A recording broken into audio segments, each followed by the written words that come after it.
There's a particular sound that echoes through spring training every year, and it isn't the crack of the bat or the pop of the glove. It's the quiet murmur of unfinished business, the sense that something about this Toronto Blue Jays roster still isn't quite settled. And if you're listening closely, you can hear it humming right now beneath all the optimism.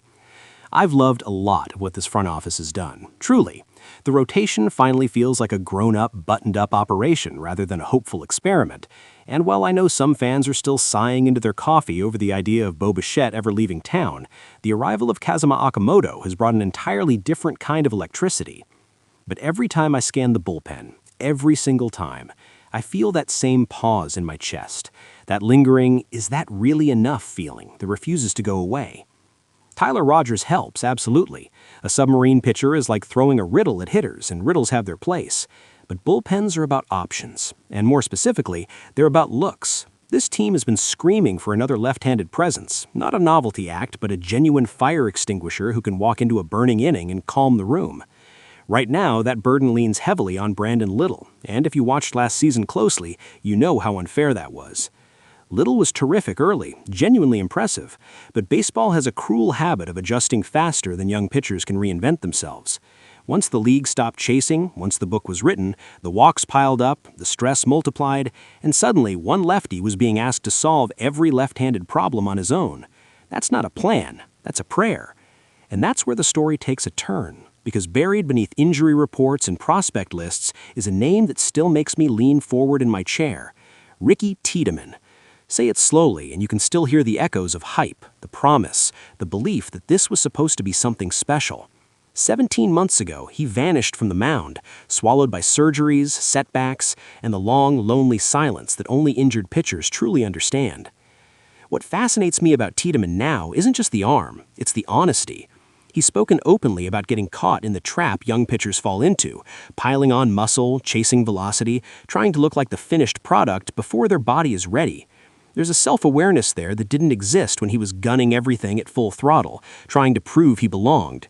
The irony, of course, is that trying to be everything at once nearly took everything away. He's still just 23, that part is easy to forget.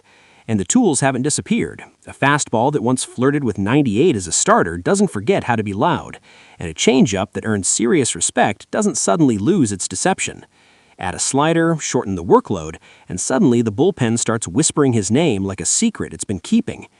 I keep imagining what that could look like. A left-hander coming out of the pen, not nibbling, not hoping for chases, but attacking.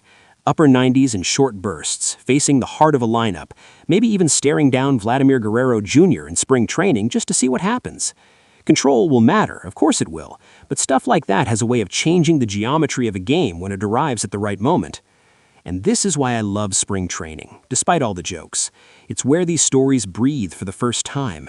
It's where you notice a name popping up in box scores, where a fastball looks a little livelier, where confidence starts to return before anyone's counting saves or ERA. If you're watching closely this year, Ricky Tiedemann is one of those names worth circling with pencil.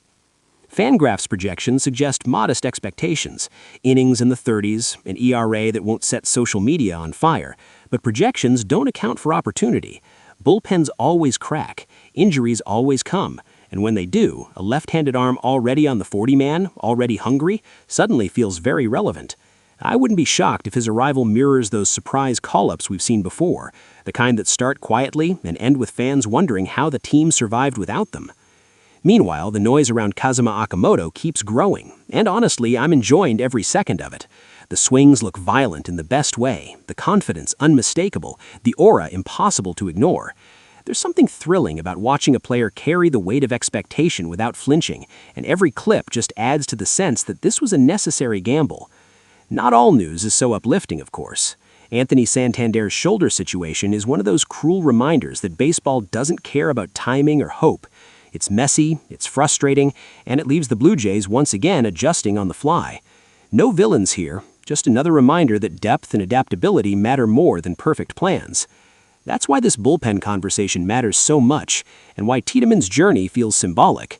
This team doesn't need perfection, it needs answers. Maybe not all at once, maybe not in April, but eventually. And if you're asking me, watching from years of scars and cautious optimism, I think there's a very real chance one of those answers is already in the building. If you've enjoyed this deep dive, you know the drill.